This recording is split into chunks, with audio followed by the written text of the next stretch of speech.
Arsenal wanted him. Chelsea wanted him. Manchester United wanted him. AC Milan wanted him. And every single one of them had to wait. This is the story of how Benjamin Sesko turned down the entire Premier League, spent one more year proving his point, and then arrived anyway and is now becoming the most dangerous striker in England. And as of tonight, April 27th, 2026, he just scored his 10th Premier League goal of the season to help Manchester United move 3 points clear in third place. He is 22 years old. And the scariest part? He is only just getting started. Let's get into it. Right now, look at the numbers, because this is where it gets uncomfortable for every other team in this league. 10 Premier League goals this season. Goals per 90 minutes sitting at 0.61, which ranks him 7th among all forwards in the entire Premier League. His non-penalty expected goals per 90 is 0.70, and that number puts him in the top 1% of every outfield player in the league. Top 1%. And his penalty record across his entire career is 6 taken, 6 scored. Not one missed. Perfect conversion every single time. But here's the thing about Sesko that makes those numbers even more alarming when you actually think about them. He is 6'5". He runs at 35.7 kilometers per hour, which would rank him among the fastest players in the Bundesliga. So what you are dealing with is a striker who is physically enormous, quicker than almost every defender he faces, clinical in front of goal, reliable from the spot, and outperforming his expected goals output at a rate that puts him in elite company. That combination, at 22 years old, does not come around very often. And the Premier League is only just starting to understand what it is actually dealing with. Now let's talk about his physical profile for a second, because this is the part that makes scouts and analysts genuinely excited. 6'5", and he doesn't move like a big man. He moves like someone who should be 5'10". The pace, the change of direction, the ability to hold off a center back with one arm and still control the ball cleanly. That combination of size and athleticism is what has put his name next to some genuinely elite company. People compare him to Erling Haaland, and the comparison makes sense on paper. Both came through the exact same Red Bull development pathway. Both are physically imposing in ways that most strikers aren't. Both have the pace to turn a defense inside out on the counter. And both are clinical in a way that goes beyond just their goal tally. They score the goals that matter, in the moments that matter. But Sesko himself, when asked about his influences growing up, doesn't name Haaland. He names Zlatan Ibrahimovic.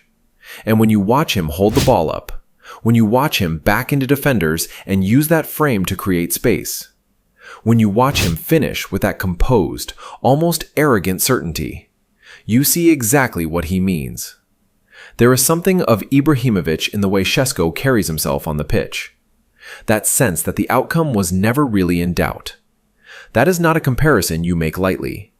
And the fact that multiple recruitment analysts across Europe have been making it independently without any prompting tells you something real about what this player is. Now you need some context on where this level came from, because the trajectory matters when you're trying to understand what comes next.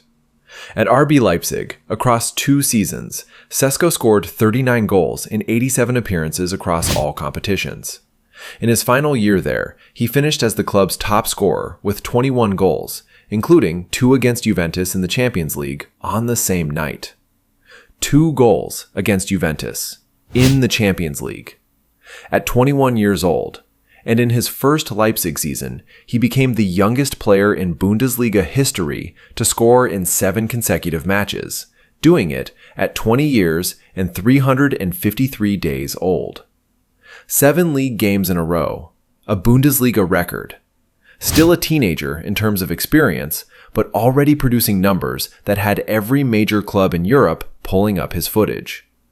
So when Manchester United eventually came in with a €76.5 million base fee, rising to around €85 million with add-ons and bonuses, they were not buying raw potential.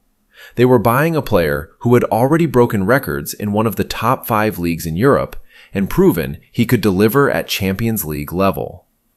The price reflected that, and the fact that Newcastle United were also actively chasing him at the same time, trying to replace Alexander Isak, tells you just how high the demand was. And this is where the story gets genuinely interesting, because getting Sesko was not straightforward. These clubs have been trying for years, and he kept saying no.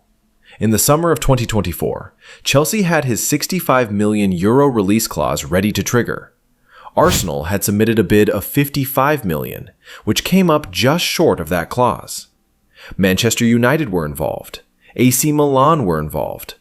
4 enormous clubs, 2 of the biggest leagues in world football, all targeting the same 21-year-old Slovenian in the same window. And Sesko extended his Leipzig contract and went on record saying, and this is a direct quote, "I thought it through very well. I believe I made the right decision. I wanted to gain more experience, learn more, and not rush things.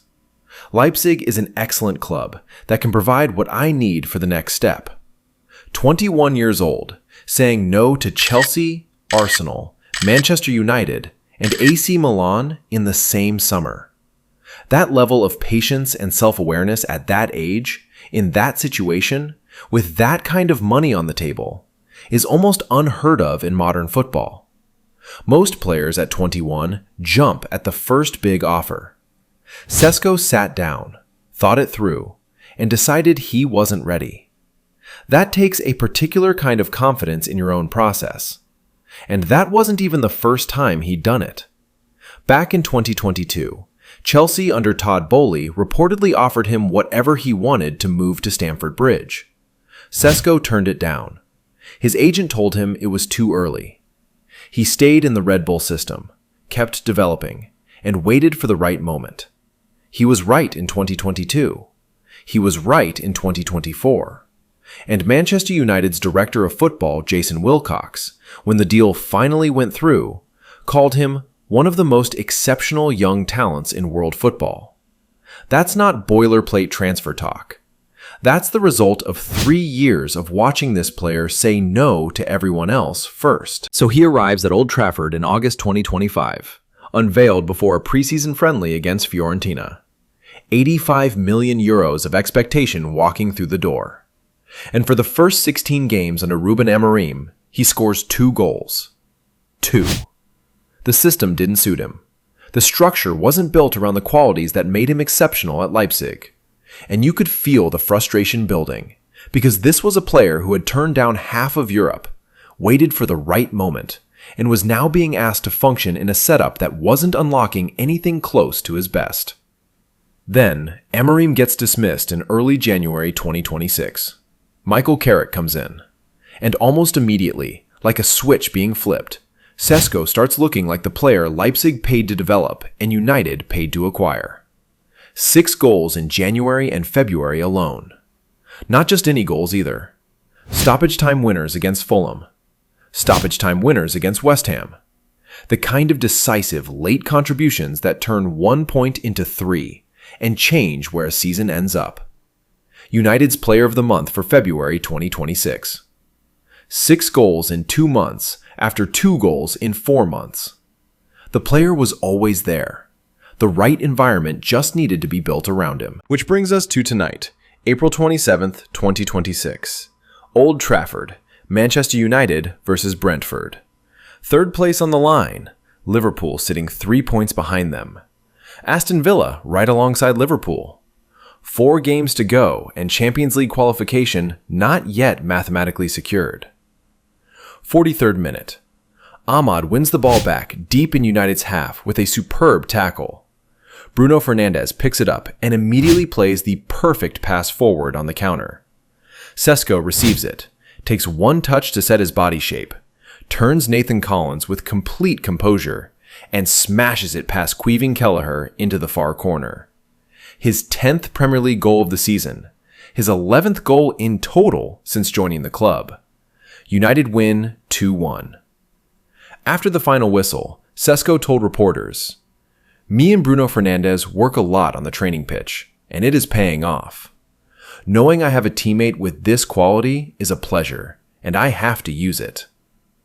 United now sit third, 3 points clear of Liverpool and Aston Villa. 6 games into what should be a Champions League return for the first time since 2024. And Sesko is the striker driving that push in the final weeks of the season. Now let's just sit with the full picture for a moment, because when you stack everything together, this is what you're actually looking at. A player who is 6'5" and runs at 35.7 kilometers per hour, who holds a perfect penalty record across his entire career, who outperforms his expected goals output at a rate that puts him in the top 1% of Premier League players, who drew comparisons to Ibrahimovic and Haaland before he had even played a minute in England, who said no to Chelsea twice, once at 17 and once at 21, who said no to Arsenal, Manchester United, and AC Milan in the same summer window, who then signed for United on his own timeline for 85 million euros, and is now in the middle of driving them back into the Champions League. And he has only just turned 22. His peak years, statistically, are still in front of him. The Premier League spent 3 years chasing Benjamin Sesko. Clubs triggered release clauses, made phone calls, offered him blank checks and project pitches, and whatever he wanted contracts. He assessed every single one of them, weighed them against where he was in his own development, and said not yet. That is not a normal thing for a footballer to do. That is either elite-level discipline or elite-level confidence. In Sesko's case, based on everything that has followed, it appears to be both. He is now at Manchester United, operating in a system that finally fits him, forming a partnership with one of the best creative midfielders in the league, 10 goals deep in his debut Premier League season with 4 games still to play. And he hasn't even reached his best years yet. That's what the Premier League is afraid of. Not what Benjamin Sesko already is. What Benjamin Sesko is still becoming. Drop your thoughts on Sesko in the comments. Where does his ceiling sit, and how far does he go from here? Subscribe if you want more breakdowns like this one, because there is plenty more on the way.